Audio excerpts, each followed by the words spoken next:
टूनी चिड़िया और टुन्नू चिड़ा दोनों पति पत्नी बड़े ही प्यार से रहा करते थे। टूनी चिड़िया ने आज 2 अंडे दिए थे। टुन्नू चिड़ा बहुत ही खुश था।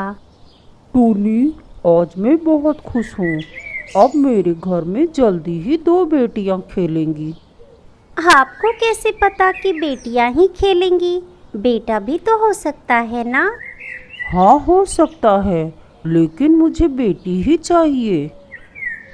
ठीक है टुन्नू जी, मैं भगवान से प्रार्थना करूंगी कि इन अंडों में से एक बेटा और एक बेटी ही बाहर आए। कुछ दिनों बाद उनकी मनोकामना पूरी हुई। उन अंडों में से एक प्यारा सा बेटा और एक प्यारी सी बेटी बाहर आ जाते हैं। टुन्नू जी, हमारे बच्चे कितने प्यारे हैं। तुम मेरे बच्चों को नज़र मत लगाना। तुम्हें पता है ना, माँ की नज़र बहुत तेज लगती है बच्चों को। हाँ, लेकिन माँ ही है जो बच्चों की हर एक बला अपने ऊपर ले लेती है। सच टुन्नू जी, आज माँ बनकर मैं बहुत खुश हूँ। दोनों ही बहुत खुश थे। ऐसे ही प्यार से उनके दिन बीत रहे थे। एक दिन उनके पड़ोस में कालू कौवा और गौरी कौवी रहने के लिए आते हैं। उन्होंने अपना पक्का मकान टुन्नू चिड़े के पास वाले पेड़ पर बना लिया था। मेरा नाम कालू है, मैं दूसरे जंगल से आया हूँ। मेरा नाम टुन्नू है, मैं मेरी पत्नी टूनी और अपने बच्चों के साथ यहाँ रहता हूँ। आप यहाँ पर नए हो, अगर किसी भी मदद की ज़रूरत हो तो बेझिझक मुझसे कह सकते हो। उन दोनों में दोस्ती हो जाती है। धीरे धीरे वो दोनों बहुत अच्छे दोस्त बन जाते हैं। लेकिन कालू कौवे की एक बहुत बुरी आदत थी। वो शाम होते होते नशा करता था और धीरे धीरे ये बुरी लत उसने टुन्नू चिड़े को भी लगा दी थी। और तो और कालू कौवा उसे शराब के नशे में जो कुछ भी कहता, टुन्नू चिड़ा उसे सच मान लेता। एक रात वो दोनों जब शराब के नशे में धुत होकर अपने घर आते हैं तो ओके टुन्नू भाई, good night, see you tomorrow. अरे वाह कालू भाई, तुम तो बहुत अच्छी अंग्रेजी बोलते हो। तभी तो गौरी भाभी जैसी शहरी कौवी तुम्हें मिली है। हाँ, सही कहा तुमने। इस शहरी मिर्ची को पटाने में बड़े ही पापड़ बेले थे मैंने। वैसे टूनी भाभी भी कम नहीं है। वो इतनी सुंदर हैं कि कोई कह ही नहीं सकता कि वो 2 बच्चों की माँ है।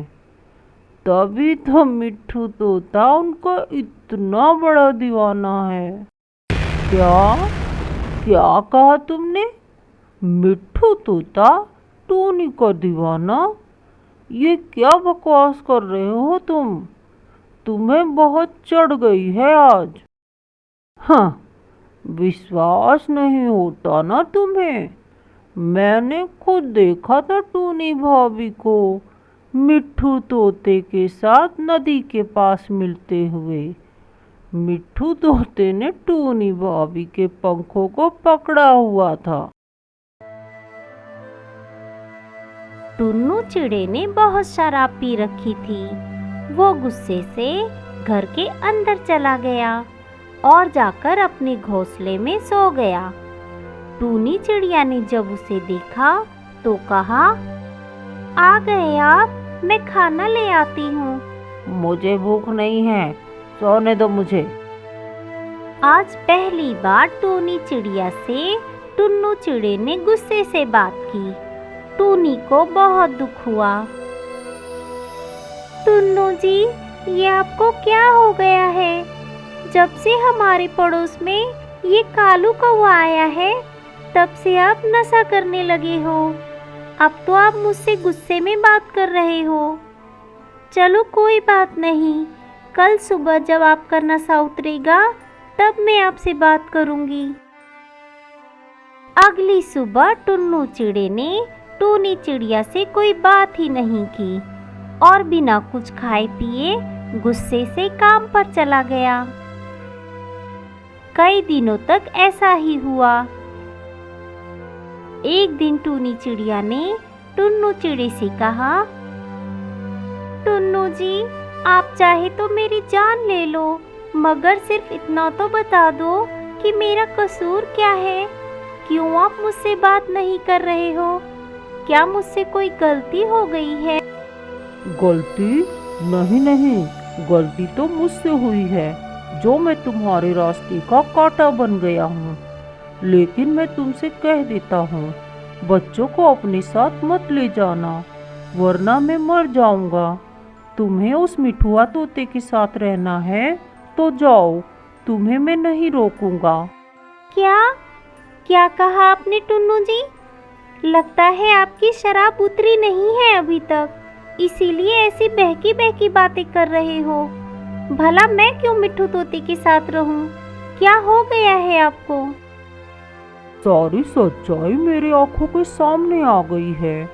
कालू कौवे ने अपनी आंखों से देखा है तुम्हें उस तोते के साथ, पंखों में पंख लिए हुए। क्या आपसे उस कालू ने कहा? आपको उस शराबी पर विश्वास है, अपनी पत्नी पर नहीं? आप कितना बदल गए हो टुन्नू जी। उस दिन तो मिट्ठू तोते ने सिर्फ मेरी बस बस, ज्यादा सफाई देने की कोई जरूरत नहीं है। मैंने तुम्हें पूरी छूट दे दी है। अब तुम जा सकती हो अपने प्यार के पास। टुन्नू जी, आप ऐसे तो नहीं थे।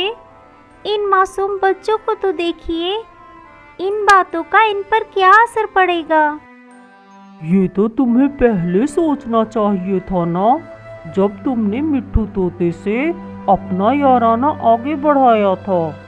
तब तुम्हें इन बच्चों का ख्याल नहीं आया होगा। अब तुम जाओ, मुझे तुम्हारे यहाँ रहने से घुटन हो रही है। अगर तुम नहीं जाओगी तो मैं ही चला जाऊंगा इन बच्चों को लेकर। नहीं, आप क्यों जाओगे? मैं ही चली जाती हूँ। टूनी चिड़िया ने एक नज़र अपने बच्चों को देखा और फिर रोती हुई घर से बाहर चली गई। उसे जाता देख कालू कौवा और गौरी कौवी, जो छुपकर सारी बातें सुन रहे थे, बहुत ही खुश होते हैं। अरे क्या कालू जी, आपने तो फिर से आग लगा दी एक घर में। उस बेचारी चिड़िया को टुन्नू ने घर से बाहर निकाल दिया। वो बेचारी कहाँ जाएगी? अरे यही तो हमारी रोजी रोटी है ना। अब चलो तुम्हारी बारी, जल्द से जल्द इस टुन्नू के घर का सारा माल इकट्ठा कर लो। इस जंगल से कहीं दूर चलते हैं और फिर ऐश करेंगे, फिर दूसरा शिकार फंसाएंगे। ये सारी बातें पास खड़ी पिंकी चिड़िया सुन लेती है और टूनी चिड़िया जिस ओर गई थी वो भी उसी ओर उड़ जाती है। उसे डर था कि कहीं उसकी सहेली टूनी चिड़िया कोई गलत कदम ना उठा ले। तभी उसने देखा कि टूनी चिड़िया मिट्ठू तोते के घर के बाहर खड़ी थी। अच्छा हुआ टूनी, तुम मुझे यहीं मिल गई। मुझे तुम्हें कुछ बताना है। पिंकी चिड़िया, क्या कहना है तुम्हें? मैं वैसे ही बहुत परेशान हूँ। अरे मैंने कालू कौवे और गौरी कौवे की बातें सुनी। फिर पिंकी चिड़िया ने सारी बात उन्हें बताई। अच्छा, तो इन दोनों का यही काम है और इन दोनों ने मेरे निर्दोष पति को बलि का बकरा बना दिया। कोई बात नहीं मिट्टी, मैंने भी अपना और टूनी बहन की बेइज्जती का बदला नहीं लिया, तो मेरा नाम मिट्ठू नहीं।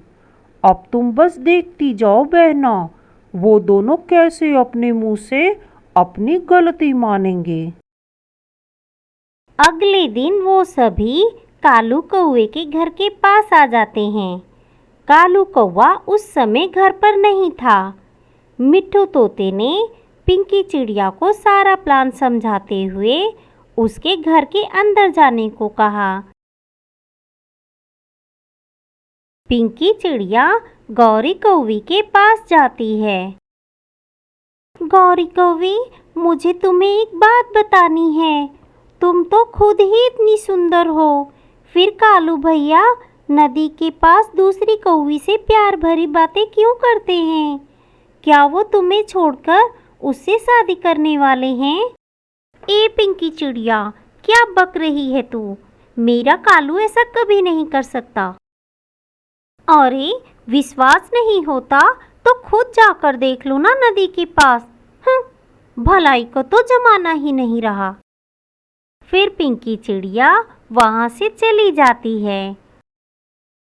थोड़ी देर बाद गौरी कौवी गुस्से से नदी की तरफ निकल जाती है। फिर पिंकी चिड़िया टुन्नू चिड़े के घर जाती है। टुन्नू भैया जल्दी चलिए, नदी के पास वो टूनी चिड़िया। इतना कहकर वो घर से बाहर चली जाती है। टुन्नू चिड़ी को लगा कि टूनी चिड़िया को कुछ हो गया है। वो तुरंत ही नदी की तरफ निकल जाता है। सभी पक्षी नदी पर पहुंच जाते हैं। वहां मिट्ठू तोते के कहने पर उसकी मुंह बोली बहन सुंदरी कौवी ने कालू कौवे को अपनी बातों में फंसाया हुआ था। क्या मैं आपको सुंदर नहीं लगती कालू जी? अरे तुम तो बहुत ही सुंदर हो। तुम्हारे जैसी सुंदर कौवी तो मैंने आज तक नहीं देखी। अगर तुम मुझे पहले मिली होती तो मैं उस गौरी कौवी से कभी भी शादी ना करता। अच्छा, तो इतनी पसंद आ गई ये कौवी तुम्हें? तो मैं तुम्हारी आंखें ही फोड़ देती हूँ। ना आंखें रहेंगी और ना तुम किसी दूसरे को देख सकोगे। गौरी कौवी ने कालू कौवे को खूब मारा। टुन्नू चिड़ा भी वहां आ जाता है।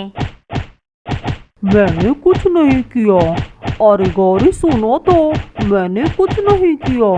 किसी ने आग लगाई है तुम्हारे मन में। अरे तू तो खुद ही आग लगाता है दूसरों के घर में, फिर तेरे घर में कौन आग लगा सकता है? जैसे तूने टुन्नू भैया और टूनी चिड़िया के घर में झूठ बोलकर आग लगाई थी, तो तुझसे चालाक कौन होगा? मैंने तेरा हर गलत काम में साथ दिया था, लेकिन मैं सौतन बर्दाश्त नहीं करूंगी।